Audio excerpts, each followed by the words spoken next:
this is Neha. Please subscribe Chandika World. Hi, this is Neha. Please subscribe Chandika World.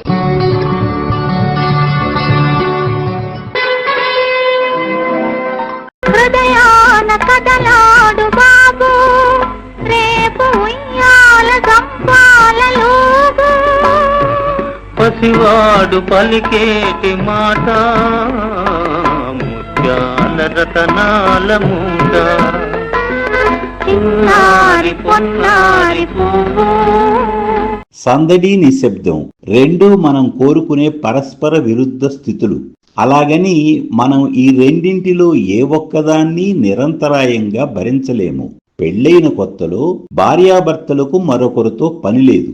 ఇంట్లో వారికి వారే సందడి చేసుకుంటూ నిశ్శబ్దాన్ని దరికి రానివ్వరు. అదో అనిర్వచనీయమైన ఆనంద మజిలీ. కానీ మానవ జీవితంలో ఏ ఒక్క మజిలీలో ఎక్కువ కాలం ఎవరూ ఉండలేరు. 4 ఏళ్లు గడిచేసరికి భార్యాభర్తలు ఇరువురిలో తల్లిదండ్రులుగా మారాలని సంతానం కోసం తాపత్రయం మొదలవుతుంది. తొలినాళ్లలో ఉన్న సందడి తగ్గిపోయి ఇల్లు సెలవులిచ్చిన బడిలా నిశ్శబ్దంగా తయారవుతుంది. ఇప్పుడు పాపాయి సందడి కావాలి మరి. ఇక అక్కడ నుండి డాక్టర్ల చుట్టూ ప్రదక్షిణలు, గుళ్ళు గోపురాలు, పూజలు, వ్రతాలు, ఉపవాసాలు మామూలే. రకరకాల చిట్కాలతో ఓదరగొట్టే చుట్టాలు, చుట్టుపక్కల జనాలు. ఫలానా గుళ్ళో 3 రాత్రుల్లో నిద్ర చేస్తే నెల తిరగకుండా గర్భం దాల్చుతారనే మూఢనమ్మకాలను వినాలో వినకూడదో తెలియని సంకట పరిస్థితి. దురదృష్టం వెంటాడితే అత్తమామల సాధింపులు అదనంగా బోనస్.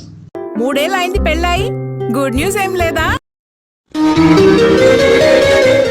సంతానలేమికి కారణాలు అనేకం ఉన్నప్పటికీ ప్రాయములో పెళ్లి కాకపోవటం ప్రధాన కారణం. స్థూలకాయం, ఇతర అనారోగ్యాలు, అనువంశికం, మద్యపానం, ధూమపానం లాంటి దురలవాట్లు, బాల్యంలో మరియు యవ్వనములో తగిన వ్యాయామం లేకపోవటం, భార్యాభర్తలకు వృత్తి ఉద్యోగాలకు సంబంధించిన ఒత్తిడి, దీర్ఘ విరామాలతో కూడిన మొక్కుబడి శృంగారం, మరీ ముఖ్యంగా భార్యాభర్తలు ఇరువురిలో కలిగిన శారీరక మానసిక మార్పులు, ఇంకా అనేక ఇతర కారణాల వలన వర్తమాన కాలంలో ఆధునిక జంటలు సంతానలేమితో బాధపడుతున్నారు.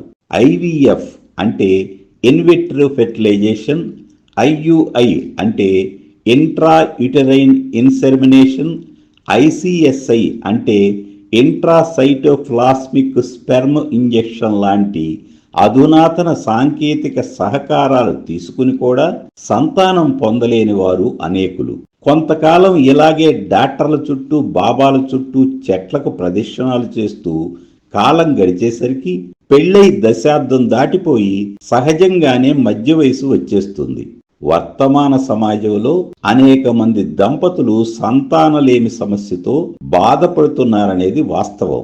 దశాబ్దం క్రితం ముంబాయి, బెంగుళూరు, చెన్నై, హైదరాబాదు లాంటి మహానగరాలలో మాత్రమే ఉండే సంతాన సాఫల్య కేంద్రాలు అంటే ఫర్టిలిటీ హాస్పిటల్స్ ఈరోజు చిన్న చిన్న పట్టణాలకు విస్తరించడం చూస్తుంటే సంతానలేమి సమస్య ఎంత తీవ్రంగా ఉందో స్పష్టంగా తెలుస్తుంది. సంతాన సమస్యకు జాతక దోషాలు కూడా ఒక కారణం. సంతాన భావం ప్రధానంగా లగ్నాదిగా పంచమ భావంలో చూడవలసి ఉన్నప్పటికీ 2వ భావమైన కుటుంబ స్థానం కూడా ముఖ్యమైనదే. అదేవిధంగా త్రికోణాధిపతులైన లగ్న, పంచమ, భాగ్యాధిపతుల బలం కూడా పరిగణలోనికి తీసుకుంటాము.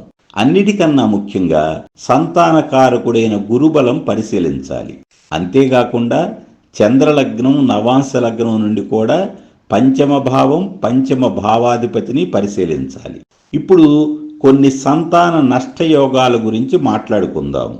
పంచమ భావములో రవి, కుజ, రాహువులు కలిసి గాని ఏ ఒక్క గ్రహమైనను స్థితి నుండి పాపగ్రహ దృష్టి నొందిన ఎడ్ల గర్భస్రావము జరుగును. పంచమాధిపతి పాపస్థానాలైన షష్ఠ, అష్టమ, వ్యయభావాలలో ఉండి పాపగ్రహ వీక్షణ పొందిన ఎడ్ల సంతాన నష్టము.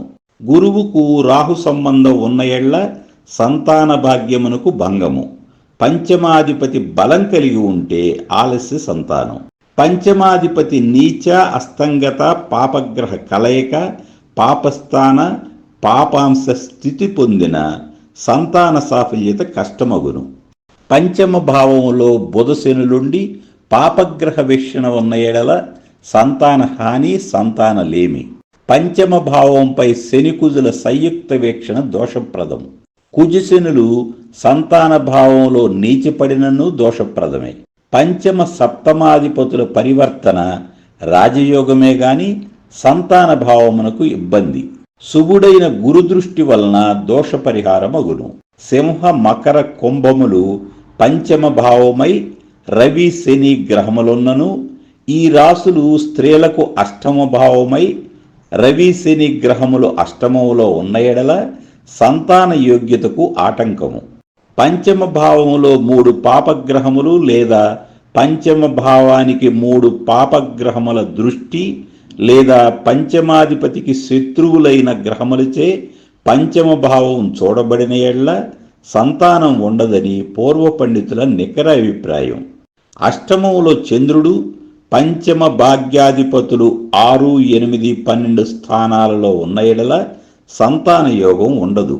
జాతకములో సంతాన యోగం లేనప్పుడు పంచమాధిపతి, భాగ్యాధిపతి, గురువు యొక్క మహర్దశ, అంతర్దశలు వచ్చినప్పటికీ సంతానం కలుగదు. కళత్ర భావం పరిశీలించకుండా పంచమ భావం గురించి మాట్లాడకూడదు. భార్యాభర్తలు ఇరువురి జాతకాలలో కళత్ర భావం బాగుండి దోషరహితంగా ఉండాలి. అంతే కదా మరి. భార్యాభర్తలు అన్యోన్యంగా లేకుండా సంతానం ఎలా సాధ్యం? ఏది ఏమైనప్పటికీ పంచమాధిపతి పంచమ భావం మరియు పంచమ భావం నుండి పంచమ భావమైన భాగ్యభావం, భాగ్యాధిపతి, సంతానకారకుడైన గురువు ప్రాధాన్య విషయాలనేది పూర్వ పండితుల నిశ్చితాభిప్రాయం. చివరిగా 4 మాటలు. నేను గత 2 సంవత్సరాలుగా ప్రతిభావంతుడైన ఒక మంచి ఆయుర్వేద వైద్యుడి కోసం అన్వేషణ జరుపుతున్నాను. ఆయుర్వేద వైద్యం ఖర్చు తక్కువ మరియు సక్సెస్ రేటు ఎక్కువని రుజువులు కనిపిస్తున్నాయి. ప్రత్యేకించి ఆ వైద్యుడు సంతాన సాఫల్యత విషయంలో స్పష్టమైన విశేష కృషి మరియు సత్వర ఫలితములు చూపగల ప్రజ్ఞాశాలి అయి ఉండాలి.